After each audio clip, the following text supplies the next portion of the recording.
जाता है। और वहीं और वहीं से उसका महात्मा बनने का सफर चालू हो जाता है। मोहनदास करमचंद गांधी अपने साथी गिरमिटिया मजदूरों के लिए लड़ाई लड़ते हैं। यह अद्भुत कहानी सुनाने के लिए उपस्थित हैं हमारे युवा साथी डॉक्टर सत्यव्रत।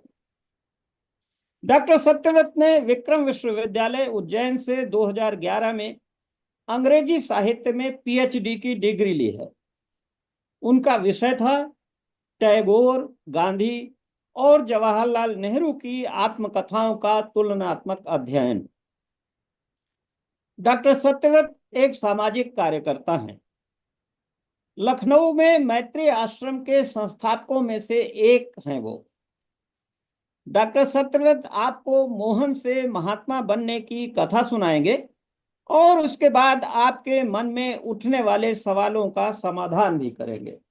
स्वागत है डॉक्टर सत्यव्रत। सबसे पहले सभी को प्रणाम। और मैं धन्यवाद दूंगा रामदत्त जी को, जितेंद्र जी को, विवेक जी को, विशाल जी को इस आयोजन के लिए। और इसकी भूमिका, इस आयोजन की भूमिका ये है कि जैसे जैसे हम लोग तकनीक और तकनीक की तरफ बढ़ रहे हैं और शिक्षा का स्तर बढ़ रहा है, समाज में मूल्य लगातार कम होते जा रहे हैं। क्योंकि भारत हमेशा से ही विश्व को रास्ता दिखाने वाला देश रहा है, और यहाँ पर उस तरह के लोग लगातार पैदा होते रहे जिन्होंने दुनिया को जीने का दर्शन दिया। गांधी उन्हीं में से एक है। और जैसा कि रामदत्त जी ने कहा कि उनको महात्मा कह के उनको अछूत घोषित नहीं किया जा सकता, कि ये एक महात्मा थे और इनसे ही वो सब हो सकता था जो इन्होंने किया। महात्मा से पहले ये मोहन थे, और मोहन से पहले भी ये घर में अपने सबसे छोटे बच्चे मनु थे। वो बच्चा जो अकेले रहने में हमेशा डरा रहता था, इस बात से कि कब किस तरफ से कौन सी ऐसी चीज, मतलब ऐसे मन में इतना ये इनके अवधारणा थी कि हर तरफ से इनको कोई न कोई ऐसे भूत प्रेत सांप, है ना, बिच्छू, इस तरह के राक्षस, बचपन में इनको इस तरह के ख्याल हमेशा आते रहते थे कि मुझे वो आ रहे हैं नष्ट करने, कष्ट पहुंचाने। इस तरह की अवधारणा से एक बालक छोटा सा डर रहा है अपने जीवन में, और वही मनु यात्रा करता है, सीखता जाता है, निरंतर अपने व्यक्तित्व को इतना विकसित करता है कि लोग, मतलब मैं ये नहीं कहता हूं कि वो महात्मा बनना चाहते थे या वो राष्ट्रपिता बनना चाहते थे, लेकिन लोग उनकी इस बढ़ते हुए व्यक्तित्व को देखते हुए उनको अलग अलग, कोई बापू कह रहा है, कोई राष्ट्रपिता कह रहा है, और कोई महात्मा कह रहा है। तो ये मोहन की कहानी है। और मोहन की कहानी इसलिए है और इसलिए भी आवश्यक है कि इसी मोहन का मानना है कि सामाजिक व्यक्तिगत गुण और सामाजिक मूल्य अलग अलग नहीं है। यदि किसी व्यक्ति में कोई एक व्यक्तिगत गुण है तो वो सामाजिक मूल्य होना चाहिए। ये बातें हम उनकी बचपन की घटनाओं से समझने की कोशिश करेंगे। तो मैं आपको ले चलता हूं उस जगह पे जब गांधी मात्र 6 वर्ष के हैं, और वो अपने बारे में अपनी आत्मकथा में ये लिखते हैं कि मुझे बचपन में अनायास ही भूत प्रेत और अन्य तरह के मतलब नुकसानों से डर लगता था कि मुझे कोई आएगा और क्षति पहुंचाएगा। तो उनको जो देख रेख करने वाली आई है वो उनको एक संबल देती है कि राम जिसके साथ होते हैं उसे कोई कष्ट नहीं होता है। तो उस गांधी का पहला संबल जो मात्र 6 साल का है, राम बनते हैं। उस राम को संबल मान करके गांधी एक डरने वाले बालक से एक अभय या निर्भय बालक बनते हैं। तो मोहन का डर उसी दिन खत्म होता है जिस दिन मोहन को राम में आस्था हो जाती है। और वो राम में आस्था उनको 6 साल की आयु में हो जाती है। मैं कहना ये चाहता हूं कि अगर हमें आस्था हो जाए तो सुख, ऐसा नहीं कि इस जीवन में सुख और दुख नहीं आते हैं, लेकिन सुख और दुख को जीने की कला आ जाती है। हम उसके लिए हमेशा तैयार रहते हैं।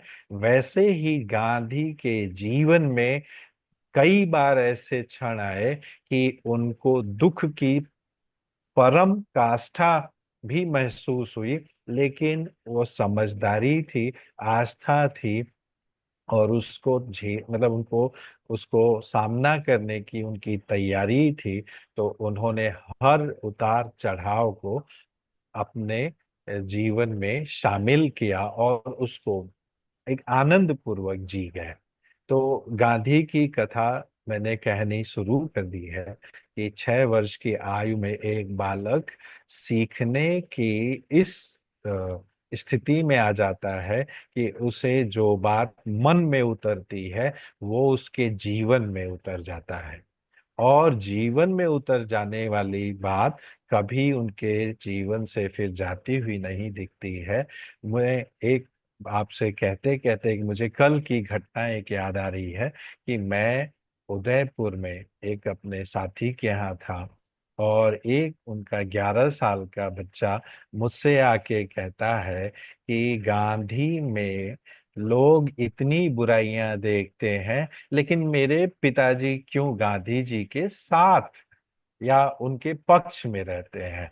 तो मैं उसको कहा कि ये मैं आपको एक लाइन में नहीं बता सकता, वो गांधी की यात्रा है। जो भी गांधी की यात्रा को समझेगा वो गांधी को पसंद किए बिना नहीं रह सकता है।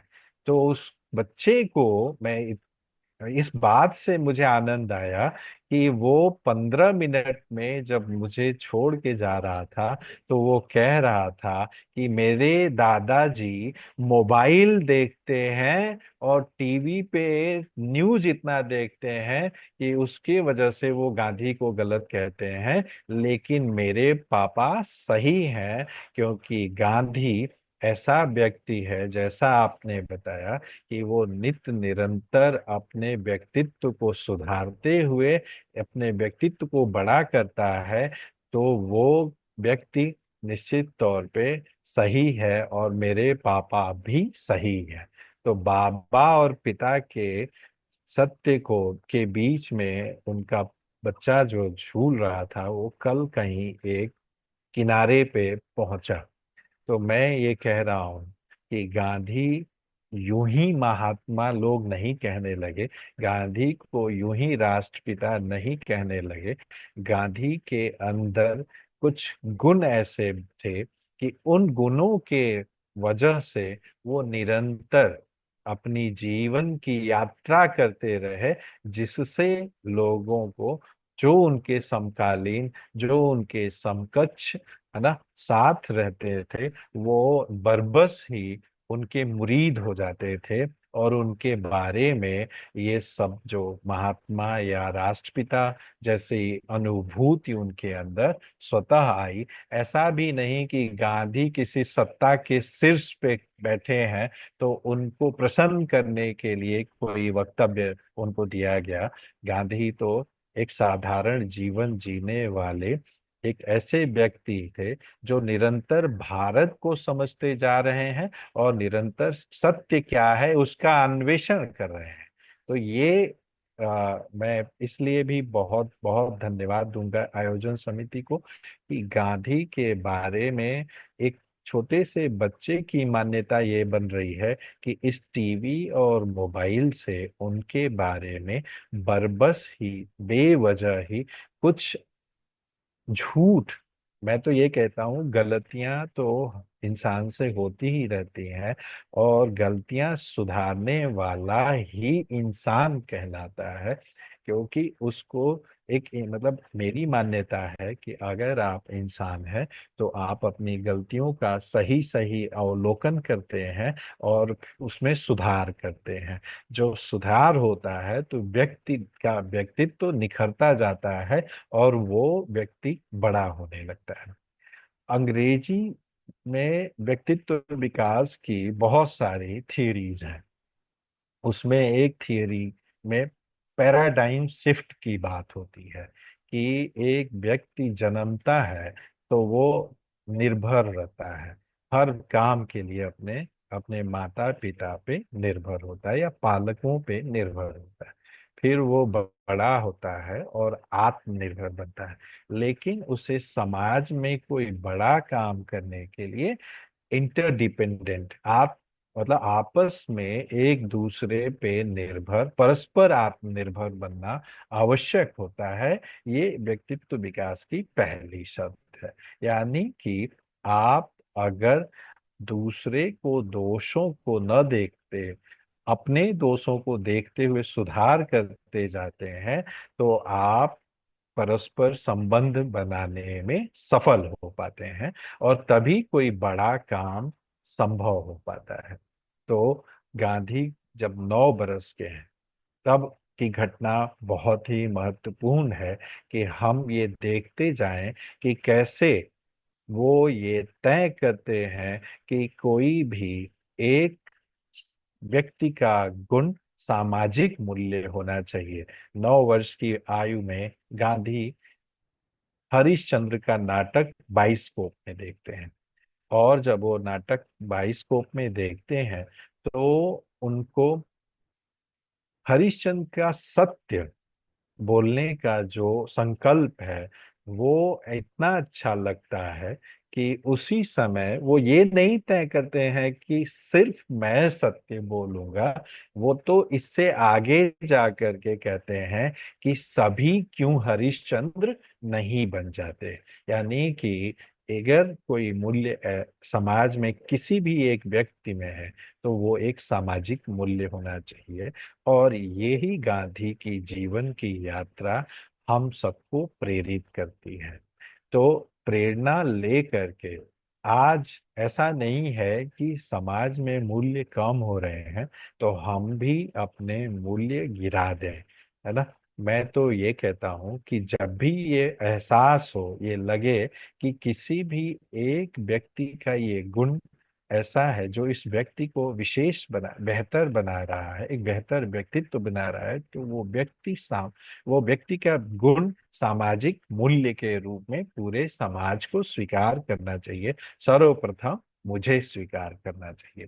तो गांधी मोहन बचपन से यात्राएं शुरू कर चुका है और केवल अपने कर्म के प्रति लगातार इतना जागरूक है कि जब उसको लोग कहते हैं कि तुम आपको अपनी आत्मकथा लिखनी चाहिए तो गांधी बहुत सोचने के बाद अपनी आत्मकथा का शीर्षक जो तय कर पाते हैं वो सत्य के साथ मेरे प्रयोग। इतना कॉन्फिडेंट हैं अपने ऊपर कि अपने को सत्य का अन्वेषक कहने में उनको 1 मिनट भी सोचना नहीं पड़ रहा है। तो जो व्यक्ति ये जानता है कि मैं अपने दोषों को देख सकता हूँ और दूसरे के गुणों को देख सकता हूँ वो ही व्यक्ति ये दावा कर सकता है। मैं इसलिए ये कह रहा हूँ कि वो दूसरे, मैंने इसलिए ये नहीं कहा कि वो दूसरों के दोष देखते हैं। मैं ये कह रहा हूँ कि वो दूसरों के गुण देखते हैं और अपना दोष देखते हैं, दूसरों का गुण। क्योंकि गांधी ये बात मानता है कि मानव मूलतः अच्छा है। अच्छा मतलब वो हमेशा कुछ अच्छा ही करना चाहता है। जो भी गड़बड़ियां उससे होती हैं वो उसकी समझ के हिसाब से, मतलब जब उसको लगता है कि ये सही है, भले ही वो सामाजिक दृष्टि से गलत हो, तब वो उस सही को करने के लिए संकल्पित रहता है। ये हर व्यक्ति मूलतः अच्छा है और वो अच्छा करने का प्रयास करता है।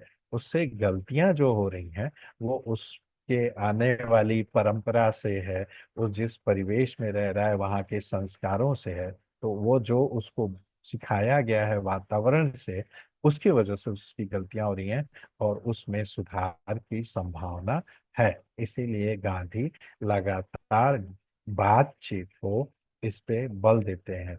यानी कि मेरा सत्य और आपका सत्य दोनों को एक दूसरे के साथ बैठ के साझा करने पे आपको खुद लगे कि ये मानवीय पक्ष को मजबूत करता है, तो वही सत्य है। इसलिए मैंने ये कहा कि मानवीय सत्य को, क्योंकि गांधी ने ये कहा है कि अगर मतलब उनकी माँ पूर्ण रूप से धार्मिक है और वो माँ की हर कथन को अक्षरशः पालन करते हैं, लेकिन जब छुआछूत पे माँ की टिप्पणी आती है तो वो कहते हैं कि मैं छुआछूत नहीं मानूंगा, और मैं अगर ये बात वेदों में भी लिखा हो तो भी मैं इसको नहीं मानूंगा, क्योंकि ये मानवीय नहीं लगता है।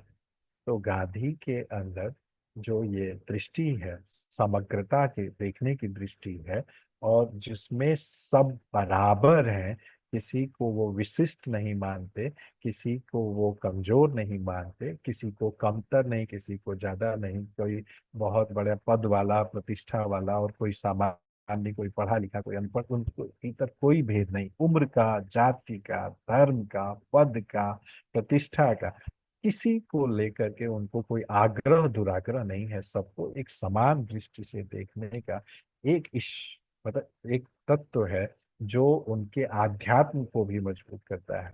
तो गांधी एक व्यक्ति है जिसको मैंने अपने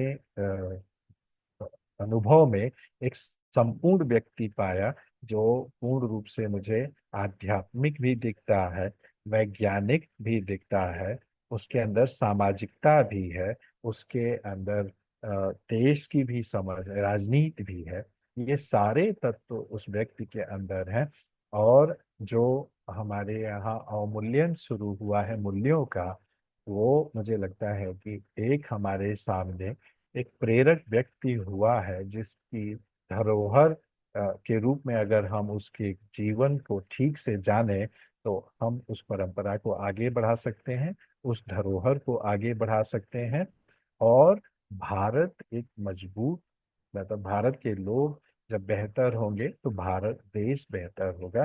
तो गांधी कथा मुझे भी इसलिए कहना अनिवार्य लगा कि उससे हमको सीखने को, और ऐसा भी नहीं क्योंकि हम बहुत सारी ऐसी कहानियां हमारे यहाँ हिंदुस्तान में हैं, लेकिन कई बार कुछ मान्यताओं की वजह से कुछ बातों को खारिज भी करते हैं लोग। लेकिन यह तो व्यक्ति बहुत अ, जिसको पौराणिक नहीं कहेंगे, ऐतिहासिक है, जिसके तथ्य हैं, जिसके साथ के लोग अभी भी हमारे बीच रहे हैं और होंगे। जैसे जीजी पारीख हमारे एक नेता, सामाजिक प्रहरी हैं, जो गांधी के साथ रहे हैं और अभी भी गांधी की बात को आगे बढ़ाने में लगे हुए हैं। मैं एक व्यक्ति का नाम इसलिए ले रहा हूँ कि मैं जानता हूँ कि उन्होंने गांधी के साथ काम किया। तो अभी भी मतलब इसके मतलब एक ऐसे व्यक्ति की कहानी मैं कहता हूँ जो पूर्ण रूप से तथ्यात्मक है, और उसके बारे में कुछ लोग, कुछ ताकतें दुष्प्रचार कर रही हैं, तो वो झूठ के आधार पर है। इसलिए भी गांधी को तथ्यात्मक और उनके जीवन के घटनाक्रम को कहना मैंने शुरू किया। आज ये जो मुझे ऑनलाइन का पहला ऐसा अनुभव मिला है जिसपे मैं पहली बार ऑनलाइन, जहाँ पे ऑडियंस की जगह मुझे कुछ नाम दिख रहे हैं, मुझे कहने का मौका मिला है। मैं प्रयास कर रहा हूँ कि उसको बेहतर आपके लिए गांधी के जीवन को रखूं। इससे पहले मैंने जब से 2019 से शुरू किया है, तो मैं इंस्टीट्यूशंस में ऐसे वर्चुअली नहीं, फिजिकली गांधी कथा कहता रहा हूँ। तो मेरा प्रयास है कि, और मुझे ऐसा लग भी रहा है कि चूंकि ये माध्यम तो बहुत ही अगंभीर होता जा रहा है, लेकिन जिस तरह से आप लोगों की वो मतलब कोई इधर उधर की आवाज नहीं आ रही, तो मुझे लग रहा है कि मुझे गंभीरता से सुना जा रहा है। इसके लिए मैं आप लोगों का आभारी। अब मैं गांधी को केवल फोकस करूंगा। अभी तक तो गांधी के इर्द गिर्द की बातें, कि मुझे गांधी कथा क्यों कहना और क्या ऐसा लगा कि कहना चाहिए, इसके बारे में आपसे कह रहा था। तो मैं कहना शुरू करता हूँ कि 9 वर्ष की आयु में गांधी ये सोचते हैं, देखिए नित्य कैसे वो आदमी बढ़ता जा रहा है ना। जैसा कि मैंने कहा कि हमारे चाहे धार्मिक मान्यता के, चाहे वैज्ञानिक मान्यताओं के आधार पे, चाहे हम किसी भी मान्यता के आधार पे देखें, तो हम जन्म जब लेते हैं तो हमारी स्थिति कोई बहुत अच्छी नहीं होती है। हम हाथों पैरों पे भी नहीं खड़े हो पाते हैं, रीढ़ की हड्डी भी, मतलब एक तरह से कह लें तो हम एक जमीन पे रेंगने न रेंगने वाले कीड़े की तरह जन्म लेते हैं। लेकिन धीरे धीरे धीरे धीरे हम न अपने पैरों पे, घुटनों पे चलते हैं, फिर पैरों पे चलते हैं, फिर बेहतर ढंग से रहना सीखते हैं, जीना सीखते हैं। और ऐसे मतलब कि पशु, कीड़ा से पशु, पशु से मानव। लेकिन यही हमारी यात्रा कई बार रुक जाती है। लेकिन बुद्ध, गांधी, महावीर, कबीर, है ना, इस तरह के व्यक्तित्व हमको लगातार ये एक सीख देते हैं कि नहीं, यात्राएं इससे आगे भी जा सकती हैं, और आप मानव से महात्मा भी बन सकते हैं। और भी उसके आयाम कोई कभी, जैसे आप बुद्ध को भगवान कहते हैं, है ना, आज उसी श्रेणी में बाबा साहब अम्बेडकर जी भी आ रहे हैं धीरे धीरे, कि एक तरफ बुद्ध भगवान का और एक तरफ। तो कहने का मतलब है कि आपकी जो जीवन की यात्रा है, वो कीड़ा से पशु, पशु से मानव, मानव से महात्मा, महात्मा से देवा, इतनी यात्रा आप कर सकते हो। और कोई भी काम आपके लिए असंभव नहीं। तो हमको बस एक बात ये ध्यान देना होता है कि इन सबको करने के लिए पहले तो हमको कुछ आचरण जो मूल्य पे आधारित हो, उनको संकल्पित करना चाहिए। कि जैसे गांधी अपने जीवन में मूल्यों को लगातार संकल्पित करते जा रहे हैं, कि सबसे पहला उनके अंदर मूल्य जो आता है, वो निर्भीक होने का होता है। निर्भीक, कि किसी भी स्थिति में रहो, कभी कुछ गलत मत करो। उसके बाद जब उनके अंदर मूल्य आता है, तो वो सत्य बोलने का आता है। कि जब वो हरिश्चंद्र का नाटक बाइस्कोप में देखते हैं, तो कहते हैं कि चाहे कोई भी स्थिति हो, मैं सत्य बोलूंगा। इनको लेकर के उनके पूरा जीवन, एक नहीं ऐसी सैकड़ों हजारों कहानियां हैं जो उनके सत्य की बात को पुष्ट करता है। जैसे आप सबको मालूम होगा, जब वो कक्षा 3 या कक्षा 4 में पढ़ रहे हैं, और उनको एक स्पेलिंग नकल कराने के लिए उनका खुद का टीचर उनको इशारा करता है, केटल स्पेलिंग वो गलत लिख रहे हैं, और बाकी पूरी क्लास वो स्पेलिंग सही लिख रही है, तो वो मना कर देते हैं, नकल नहीं करते हैं। दूसरी बात, एक बचपन की ही कहानी है उनकी, कि वो पूरा घर संयुक्त परिवार है, कई कजिन्स हैं। तो सब लोगों ने हर साल जन्माष्टमी मनाई है। इस बार वो जन्माष्टमी मनाना चाहते हैं असली मूर्ति के साथ। तो अपने ही परिवार के बनाए मंदिर से मूर्तियां चुराने की योजना बनती है। अब बड़ी परफेक्ट योजना है। उसमें बड़े से लेके छोटे तक सभी के सभी कजिन्स हैं, मतलब इनके अपने भाई, ताऊ, चाचा के लड़के, ताऊ के लड़के, सब लोग मिलके ये तय करते हैं कि आज रात में जब लोग खाना खा के सो जाएंगे, तो हम लोग मूर्तियां चुराएंगे, और इस बार की जन्माष्टमी असली मूर्तियों के साथ होगी। चुराने का इसलिए कि पैसा इतना नहीं, तो उन लोग आपस में जुटाने की स्थिति में थे कि कोई मूर्ति खरीद लें, तो इसलिए विचार आया कि चोरी की। सब लोगों ने मिलकर योजनाबद्ध तरीके से और सुनियोजित तरीके से मूर्तियां चुरा ली। लेकिन उसमें जो कोई छोटा बच्चा के हाथ से एक मूर्ति छूट के गई और आवाज के सारे पुरोहित जग गए। ये लोग भगे और मूर्तियां कहीं छुपाए। लेकिन पुरोहित लोगों को ये लग गया कि करमचंद जी के परिवार के, दीवान जी के परिवार के लड़के ने शिकायत सुबह पहुंच गई। सभी लोगों को लाइन से खड़ा किया जाता है। गांधी उस समय ज्यादा आयु नहीं है, वही 6-7 साल की आयु है। और लाइन से सबसे पूछा जाता है कि मूर्तियां आप लोगों ने चुराई है क्या? सभी लोग नहीं कहते जाते हैं, कोई हाँ नहीं कह रहा है, क्योंकि करमचंद गांधी बहुत ही स्ट्रिक्ट थे।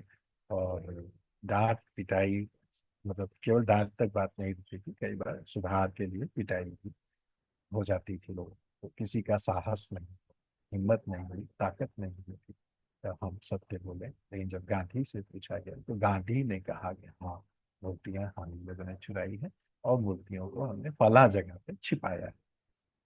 उनके पिताजी को जो आनंद आता है कि वो सब, उनका क्रोध खत्म हो गया है और किसी को कुछ कहने की बजाय ये कहते हैं, मेरा मानो ही मेरा नाम रोशन करेगा। ये तो एक घटना है उनके जीवन की, सत्य बोलने की और सत्य बोलने की साहस करने की। हम लोगों के साथ कई बार क्या होता है कि हम भय की वजह से असत्य, अगर हम अपने बचपन को देखें या अपने बच्चों के बचपन को या अपने, मतलब जब भी हम बढ़ते हुए किसी परिवार के बच्चे को देखें तो वो अनायास असत्य इसलिए बोलता है कि उसके सत्य बोलने पे हम उसको डरा देते।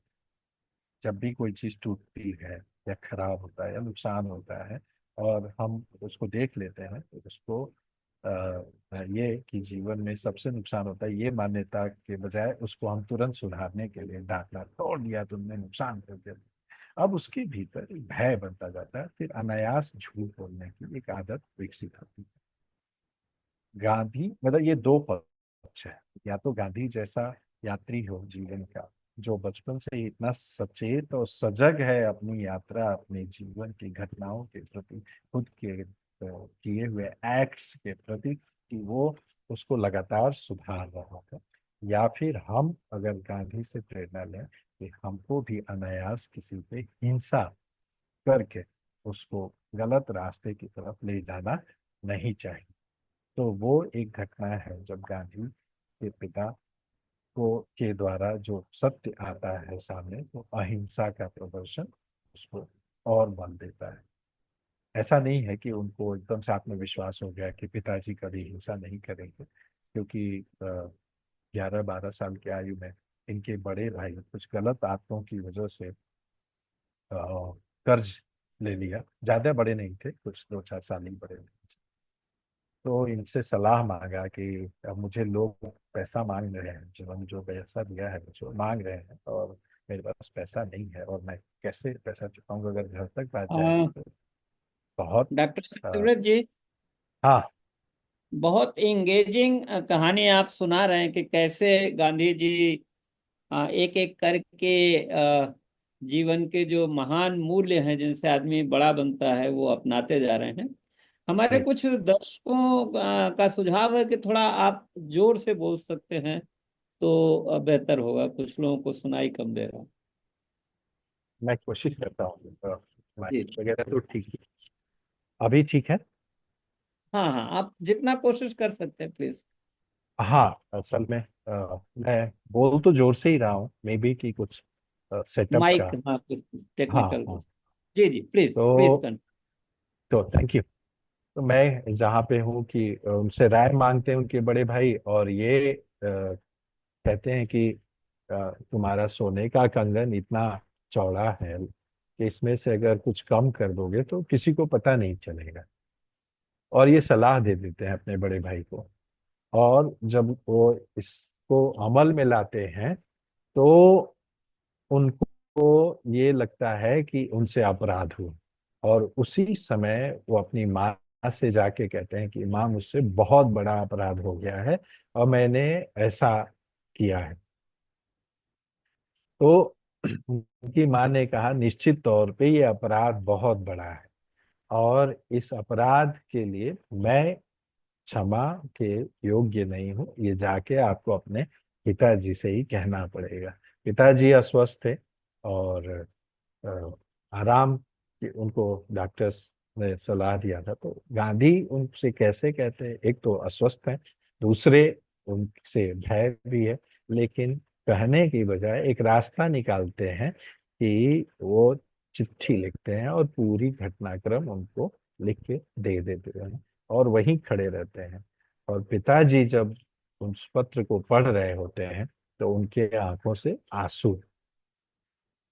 ये स्थिति देख करके गांधी दो बातें समझ में आती हैं। एक तो कि जीवन में कभी असत्य नहीं बोलूंगा और ना ही कभी इस तरह का काम करूंगा जिससे पिता को कष्ट हो।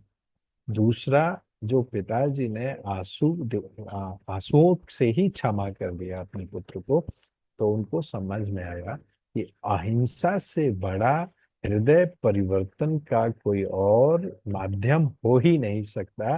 तो जीवन में जो एक और मूल्य गांधी अपने लिए और समाज के लिए मानते हैं कि सामाजिक मूल्य होना चाहिए, वो है अहिंसा। सत्य और अहिंसा। तो सत्य साधन है उनका, और अहिंसा पुरुषार्थ है जिसको कई बार कुछ लोग उसको कायरता या अन्य चीजों से जोड़ते हैं। मुझे लगता है कि थोड़ा इसको ठीक से समझने की कोशिश जब हम करेंगे तो कोई व्यक्ति मृत्यु के लिए भी या मृत्यु तक कहते हैं कि सामना करने के लिए तैयार है, लेकिन सत्य से अधिक मतलब सत्य से अपना रास्ता नहीं बदल रहा है, तो वो कितना बड़ा पुरुषार्थ हो सकता है ना। हमको कोई मारता है, हमको कोई नुकसान पहुंचाने की कोशिश करता है और हम उसको क्षमा करते हैं, ये पुरुषार्थ है। ये कितई, हाँ, मेरे अंदर बदले की भावना आ जाए, मुझे लगे कि मैं ताकतवर होकर के इसका इलाज करूंगा, तो वो निश्चित तौर पे कायरता है। वो अहिंसा है भी नहीं, हिंसा तो मन में है ही। गांधी के मामले में एक बात मैं बोलूं कि जो वो सत्य शोधक हैं और हमेशा सत्य का खोज कर रहे हैं, तो उनका सत्य भी हमको समझना चाहिए। मनसा वाचा कर्मणा, जो मन में है वही जिह्वा पे, और जो बोल रहे हैं वही जीवन में दिख रहा है, यानी वही कर रहे हैं, कोई अंतर नहीं है ना। तो इस तरह का व्यक्ति का जो साधन है जीवन में कुछ भी प्राप्त करने का, वो सत्य है। और जो पुरुषार्थ वो कर रहे हैं, वो उसका आधार अहिंसा है। तो सत्य और अहिंसा का एक व्यक्ति हमारे सामने हमको लगातार एक प्रेरणा दे रहा है कि ये सत्य और अहिंसा हमको भी धारण करना चाहिए। इन दोनों मूल्यों से किसी भी वजह से हमको मतलब से दूर नहीं होना चाहिए। तो ये गांधी के सत्य के में आधारित कुछ घटनाएं आपको बता रहा था। दो घटनाएं मैंने आपको बताई। एक तो कि उन्होंने बता दिया कि हमने चोरी की। दूसरा, पिताजी को पत्र लिख करके वो स्वीकार किया। तीसरी चीज जो वो धारण कर रहे हैं अपने जीवन में, और वो भी उसी आयु में जिस समय वो तय कर रहे हैं कि सभी को सत्य बोलना चाहिए, उसी समय वो श्रवण भक्ति का भी नाटक देख रहे हैं। और वो आवाज बढ़ाने के लिए बोल। अच्छा, देखें जोर से। कहाँ से बढ़ेगा। आप ही बोल सके जोर से। लेकिन मैं तो तेज बोलने लगा था, शायद ठीक हो गया। ओके। हाँ, ये माइक यहाँ पे है। हाँ, ठीक। आ, तो वो आ, एक और बात मैं कह रहा था कि श्रवण की पितृ भक्ति का नाटक वो देखते हैं और वहां से उनको लगता है कि हमको माता पिता का सेवा श्रवण जैसा करना चाहिए। अब सोचिए, एक ही जीवन की जो कहानियां हैं, वो देखते तो एक बार है बाइस्कोप में, लेकिन उनके मन में वो कितनी बार चलती है कि वो उसके अनुसरण के लिए तैयार करते हैं, न केवल खुद को, बल्कि ये कहते हैं कि इसको क्यों नहीं पूरा समाज स्वीकार कर लेता है। तो श्रवण की जैसे माता पिता की भक्ति होनी चाहिए। और ये बात भी उनके जीवन में दिखता है कि जब पढ़ने में बहुत अच्छे नहीं है मोहन, और मैट्रिक की परीक्षा में 43-44% नंबर है, लेकिन उनके क्षेत्र से कम लोग आगे की पढ़ाई के लिए अ, कोशिश करते हैं। तो इनको स्कॉलरशिप पे इंटरमीडिएट का अ, दाखिला मिलता है दूसरे स्कूल में, और वहाँ पे इनका रुचि न होने की वजह से इनको बहुत सारी समस्या होती है। यहाँ तक कि सर दर्द होना तो सामान्य बात है, कई बार इनके नाक के रास्ते इतना दबाव महसूस करते थे कि खून तक बहने लगता था। तब इनके पिताजी उस समय नहीं थे, इनके बड़े भाई इनके अभिभावक हो चुके हैं। इनके बड़े भाई के मित्र ये सलाह देते हैं इनके बड़े भाई को कि क्यों ना मोहन को तुम भेज देते हो इंग्लैंड बैरिस्ट्री करने के लिए, तो वहां जाएगा ये, तो बैरिस्ट्री करके जब वापस आएगा तो अपने पिता का काम कर पाएगा। गांधी को ये बात पता चलती है, बड़े भाई कहते हैं कि तुम चले जाओ इंग्लैंड, वहां बैरिस्ट्री करना और वहां से वापस आके पिताजी का काम तुम करने लगा। तो पिता में इतनी आस्था है कि पढ़ाई में, जो सोचो यहाँ पे 11वीं की पढ़ाई में जिसको इतना दबाव है, वो जाता है आदमी और 3 साल में बैरिस्ट्री पूरी करके आ जाता है। तो माता पिता में जो आस्था इनकी है, उनके मतलब उनके बात को आगे बढ़ाने में, उनके विचार को आगे बढ़ाने में, वो भी गांधी सीखते हैं बचपन में। विदेश जाने की बारी आती है तो माँ नहीं तैयार है कि समुद्र पार करना है, तुम वैष्णव हो, तुमको वहां पे मांस मदिरा और पराई स्त्री भी हो सकता है कि तुम्हें गमन करना पड़े, तो मैं नहीं जाने देना चाहती। दूसरी बात, वैष्णव लोग, बिरादरी के लोग इनको कहते हैं कि आपको हम जाति बाहर कर देंगे। उस समय ठीक नहीं माना जाता था समुद्र पार करना। तो लेकिन इन्होंने कहा कि मैं संकल्प लेता हूँ, जो जो तुम कह रही हो वो मैं उसमें से कुछ नहीं करूंगा, और वो सब निभाते हैं, जाते हैं। तो नमक मतलब ठंडे प्रदेश में कई लोग सलाह देते हैं कि आप मदिरा पान नहीं करोगे, आप मांस भक्षण नहीं करोगे तो आप मृत्यु को भी प्राप्त हो सकते हो। तो ये मरने के लिए तैयार है, कहते हैं मृत्यु होनी होगी तो हो जाएगी, वो मेरे हाथ में नहीं है। मेरे हाथ में ये है कि मैं अपनी माँ को दिया हुआ वचन पूरा करूं। तो गांधी निरंतर, जो बात उसके मुंह से एक बार निकल गई है, जो बात विचार में उसके एक बार आ गया है, उसको वो तभी बदलता है जब वो उसको असत्य लगता है। जब तक उसको लगता है कि जो ये सत्य की खोज में यही सत्य है, तो उसको वो मानते हैं, किसी भी स्थिति में मानते हैं। मैं इसलिए कह रहा हूँ इस बात को कि सत्य की खोज में जोड़ रहा हूँ इस बात को, क्योंकि वो फिर कहते भी हैं कि कभी मेरे जीवन में अ, एक ही सिद्धांत को लेकर के दो, मतलब एक ही क्या कहते हैं, एक ही विषय पे दो तरह की बात आए, तो बाद वाली बात को सही मानना, कि मैंने शोध करके मैं वहां तक पहुंचा हूं, और पिछली बात को खारिज कर देना। आज तो हम जो आज कह देते हैं ना, उसको गलत लगने के बाद भी शायद स्वीकार करना हमारे लिए कठिन होता है वो, लेकिन ये घोषणा कर चुके हैं कि उसमें दूसरी बाद वाली बात को सही मानना। इतनी इतनी सचेत यात्रा है गांधी की। गांधी इंग्लैंड जाते हैं, गांधी इंग्लैंड से पढ़ के आते हैं, उस बीच में बहुत सारी घटनाएं हैं जो मैं आपसे कहता, लेकिन मैं, चूंकि गांधी की यात्रा चल रही है, मैंने एक आपसे कह दिया कि वो निरंतर अपने कर्म के प्रति सजग है, अपनी गलतियों को खुद देखता है, और गलतियों को देखने के बाद खुद घोषणा करता है कि ये गलती मुझसे हो गई। He himself considers the Himalayan blunder he has done and announces it as it would help him in correcting himself. मतलब वो इसको खुद घोषणा इसलिए करते हैं कि उनके अपने सुधार में वो मदद करेगी, दूसरा व्यक्ति टोक पाएगा कि कभी दोबारा अगर गांधी से गलती हो तो गांधी को टोक पाएगा, इसलिए वो घोषणा करते हैं अपनी गलतियों का और आत्म सुधार का। वो व्यक्ति, यानी कि एक गलती जो गांधी से एक बार होती है उसको आप दोबारा उसके अंदर नहीं पाओगे। इस बात को मैं इसलिए भी कहता हूँ कि वो खुद कहते हैं, लोग भी इस बात से सहमत हैं। एक अफ्रीका के न्यायालय में एक वकील जब इन जिरह कर रहा है इनके मुवक्किल के खिलाफ, तो इनसे कुछ सवाल पूछता है गांधी से, और वो कभी उनके विरोध में रहने वाला जज, मतलब इनके कार्यशैली को देखते हुए उस दिन उस वकील को ये कह के टोकता है कि आई ऑब्जेक्ट, तुम गांधी को झूठा ठहराने के तुम्हारे सवालों से मुझे ये लग रहा है कि तुम गांधी को झूठा साबित करना चाहते हो। गांधी कभी झूठ नहीं बोलता है, ये गांधी ने अर्न किया अपने जीवन में। मैं कह रहा हूँ कि इंग्लैंड गए, पढ़ लिए, आए मुंबई में, उस समय मतलब बम्बई था, अब मुंबई है। मुंबई में अपनी प्रैक्टिस शुरू की, चली नहीं। आ गए राजकोट, पेटिशंस लिख करके आजीविका चलाने लगे।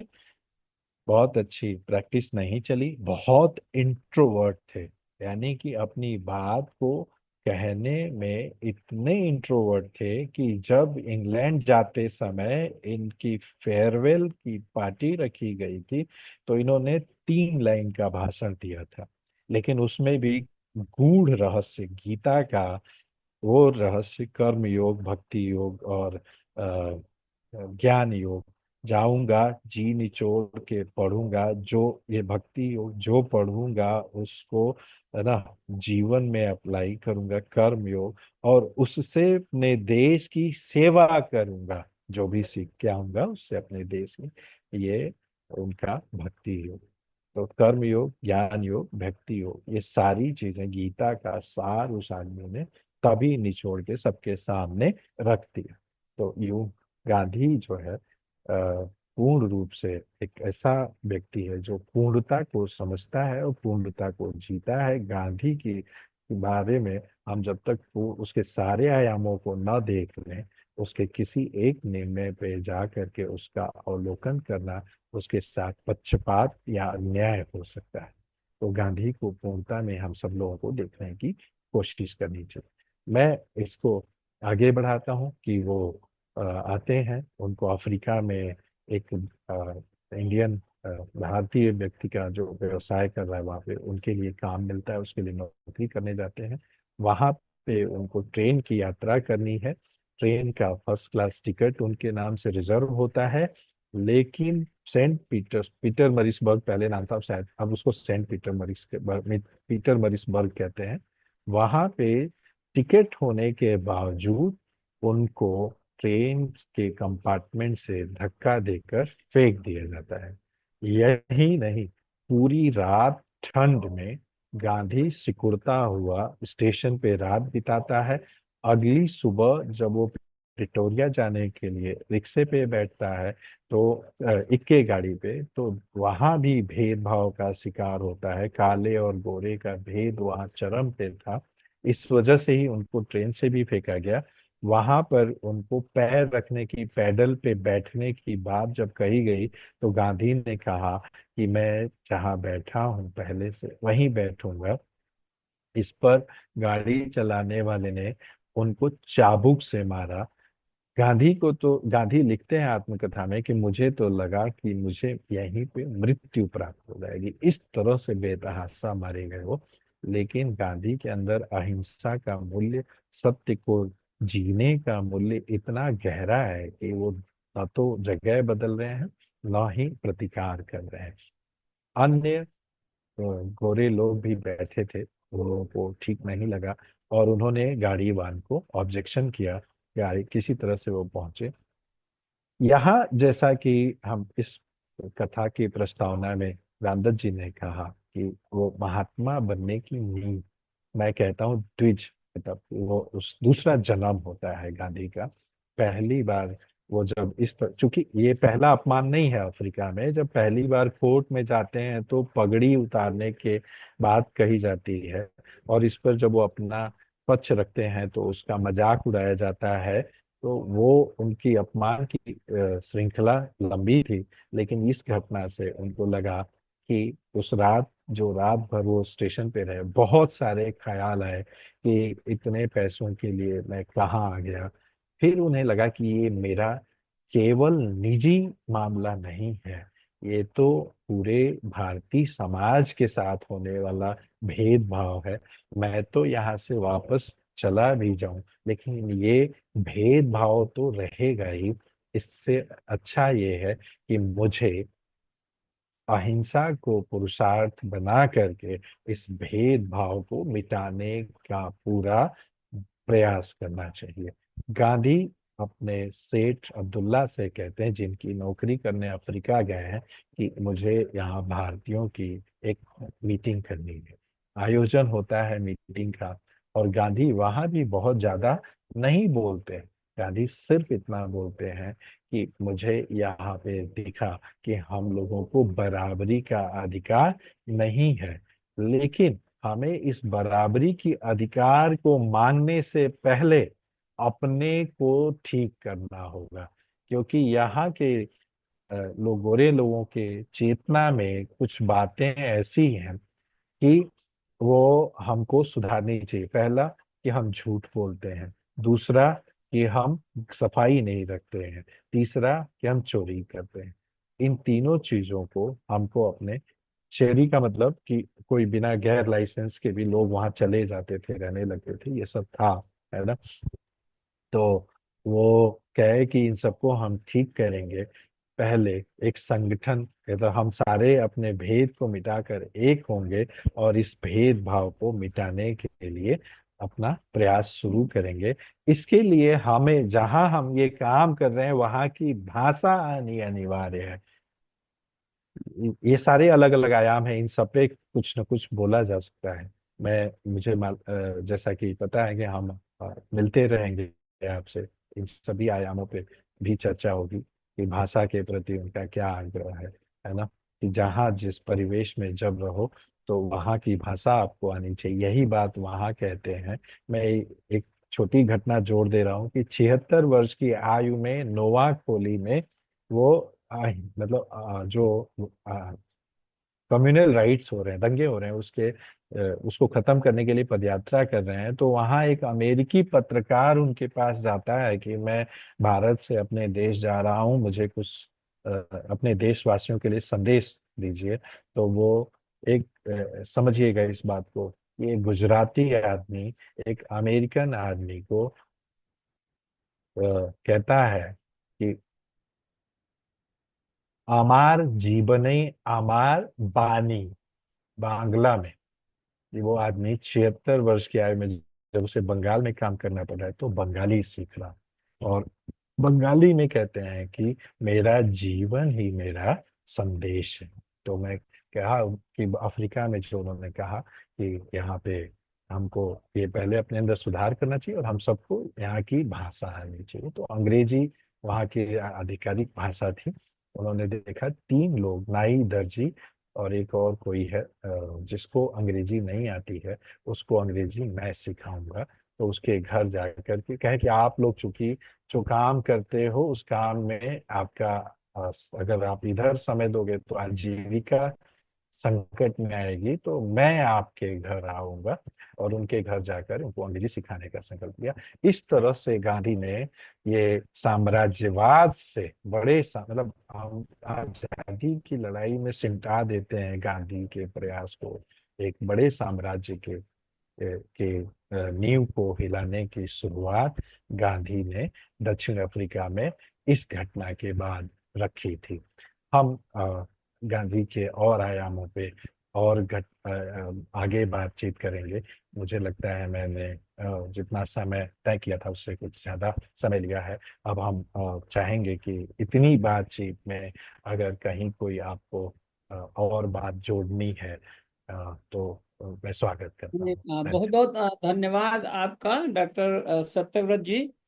और मुझे लगता है करीब 45 मिनट में आपने गांधी के 18 साल यानी 6 वर्ष से लेके और करीब 24-25 साल की उनकी जीवन की कहानी बताई कि कैसे एक लड़का जो पढ़ाई में बहुत अच्छा नहीं था, 3rd डिवीजन था, और एक सिंपल नौकरी करने गया था दक्षिण अफ्रीका, लेकिन उसके कुछ जीवन मूल्य थे। और जब उसका अपमान हुआ, ट्रेन से फेंका गया, और जो तांगे वाले ने उनको परेशान किया, तरह तरह जो भी है, तो उन्होंने कहा न दैन्यम न पलायनम, गीता हाँ, की बात की। तो उन्होंने कहा कि अब न तो इसमें जो है न भागना है और न न पलायन। न पलायन करना है और न दैन्यम, यानी न तो किसी को हम इसके अपने सुनाएंगे आत्मव्यक्ति कि मेरे साथ बड़ा जाती हाँ हुई। तो उसका प्रतिकार कैसे उन्होंने एक एक कदम बढ़ा के किया, वो एक सीखने वाली बात है कि आप अगर बड़ी लड़ाई लड़नी है तो उसके लिए भी आपको ऑर्गेनाइज करना पड़ता है, अपने कम्युनिटी को या लोगों को संगठित करना पड़ता है। जिसमें आपने कहा कि भाई उन्होंने सभा बुलाई, लोगों को कहा कि भाई भाषा सीखो, सफाई सीखो, और जो हम्म, तुम्हारी इमेज खराब है कि झूठ बोलते हैं, गंदे रहते हैं, वगैरह वगैरह। तो आपका बहुत शुक्रिया। ये कहानी हम चाहेंगे कि जारी रहे और आज से ज्यादा लोग आगे जुड़े। अब मैं आह्वान करता हूं कि हमारे जो श्रोतागण हैं, जो पार्टिसिपेंट्स हैं, वो अगर कुछ सवाल पूछना चाहते हैं, किसी बिंदु पर कुछ क्लैरिफाई कराना चाहते हैं, तो वो हाथ उठाएं और हमारे जो टेक्निकल सपोर्ट टीम है उनको मौका देगी बोलने का। उनका माइक ओपन करेंगे और वो बोलेंगे। जी, कोई बोलना चाहते हैं तो प्लीज अपना।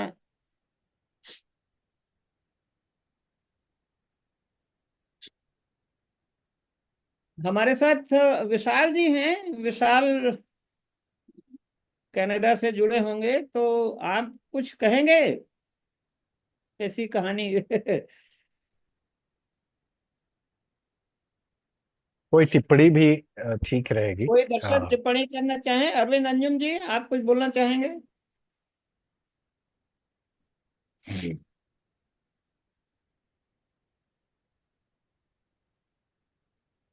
टिप्पणी लिख के आ रही है। हाँ हाँ। हाँ कौशल कुमार पटेल साहब कह रहे हैं कि बहुत ही हाँ। जानकारी मिली, इंफॉर्मेटिव थी आज की बातचीत।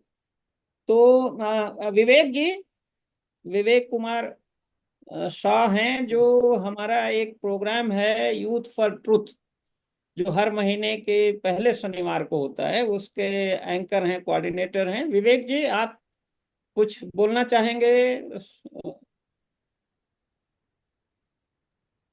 हाँ, मैं सर ने बहुत सारी बातें कही। जैसा मैं कुछ टिप्पणी तो नहीं करना चाहता, नहीं मैं सवाल पूछना चाहता हूँ। सर की एक दो बातें बड़ी अच्छी लगी मुझे, जैसा कि सर ने कहा कि गांधी जी माता पिता के प्रति आस्थावान थे, लेकिन जरूरत पड़ने पर विरोध भी करते थे, और जो सत्य है उस राह को चुनते थे। और एक बात सर की बहुत अच्छी लगी, मैंने उसे नोट भी किया है, कि अहिंसा से बड़ा हृदय परिवर्तन का कोई रास्ता नहीं हो सकता। कि मैंने वैसा का वैसा नोट भी कर लिया है। और गांधी जैसा यात्री बने। और अच्छा, एक चीज और है, मुझे बड़ा वो लगा जब सर ने बहुत सुंदर ढंग से अपनी बातें रखी। सर जब बता रहे थे कि जब बापू छोटे थे और वो सांप और बिच्छू से डरते थे और तमाम चीजों से, तो बिल्कुल अपना बचपन याद आ जाता है। ऐसा लगता है जैसे कि हमारा ही बचपन हो, हम अपने बचपन में चले गए। लेकिन फिर जब मैं सेवाग्राम की किताबें पढ़ता हूँ, तो बिल्कुल ऐसा नहीं लगता। बापू सांपों के बीच रहते थे, बिच्छुओं के बीच रहते थे। तो मतलब कितना एक समय बीतने पर बापू कितने निर्भय हो गए हैं। ये बस, ऐसा कुछ विशेष सवाल नहीं था मेरा, एक भावना थी मन में जो मैं प्रकट कर रहा जी बिल्कुल, हम सब लोग कुछ हद तक यात्री हैं, और हम भी सही कह रहे हैं कि हमको यही इसीलिए मैंने ये बात चुनी कि हम सब लोग उस रास्ते पे चल सकते हैं। और गांधी होने का अर्थ सिर्फ मैं मानता हूँ कि इतना ही है कि हम सत्य बोलने का साहस करें हर जगह, और गलत कहीं है तो गलत को गलत कहने का भी साहस करें। इससे भी बहुत सुंदर समाज के निर्माण में हमारी भूमिका साबित हो जाएगी। हाँ, जो लोग बोलना नहीं चाहते हैं, कोई हिचक है, तो वो लिख के भी अपनी टिप्पणी व्यक्त कर सकते हैं। आपको लिखने की सुविधा होगी। और ये डॉक्टर कृपांशु द्विवेदी जी, आप कुछ बोलना चाहते हैं क्या? है। बहरहाल, जो लोग बोलना चाहते हैं आंटी आप वो कर अपना सकते हैं, अनम्यूट सिग्नल कर करें। सकते हैं।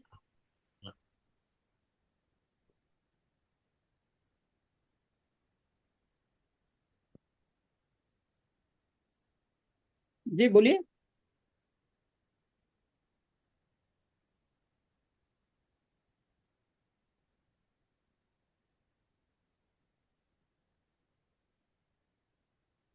डॉक्टर कृपांशु द्विवेदी जी, आप बात कर सकते हैं। तो अगर मुझे लगता है कि 7:57 हो गए हैं और काफी समय हो चुका है।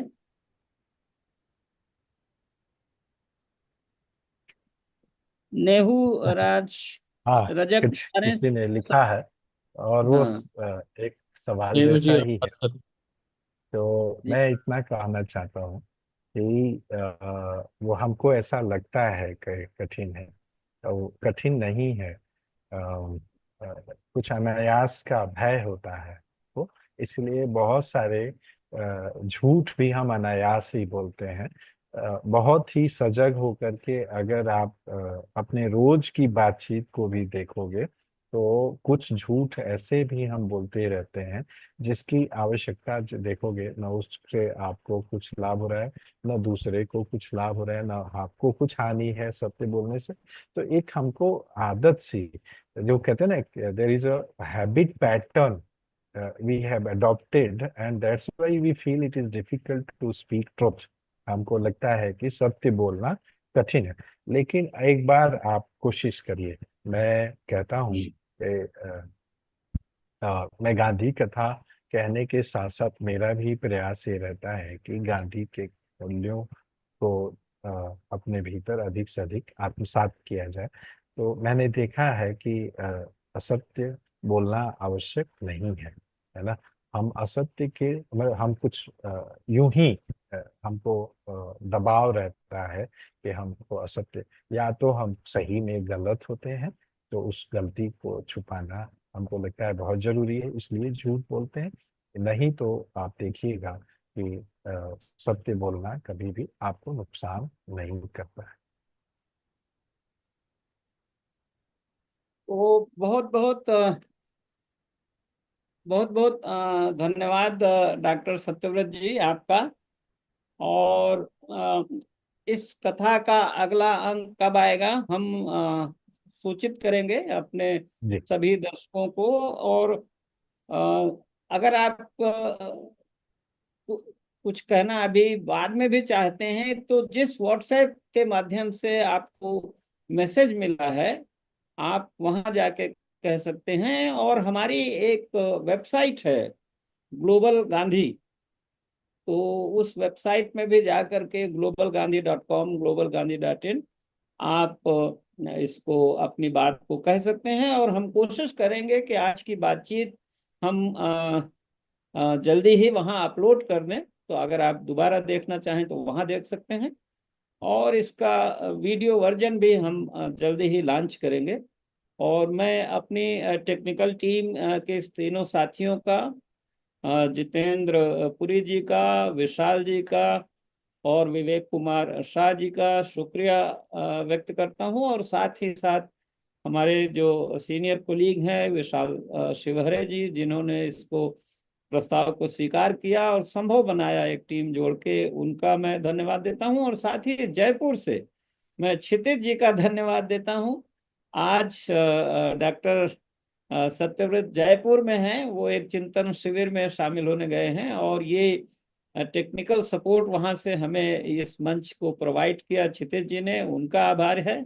और साथ ही साथ प्रोफेसर आनंद कुमार जी का आभार है कि जिन्होंने ये वहां से जयपुर से ये सब व्यवस्था कराने में हमारी मदद की। आप सबका बहुत बहुत शुक्रिया।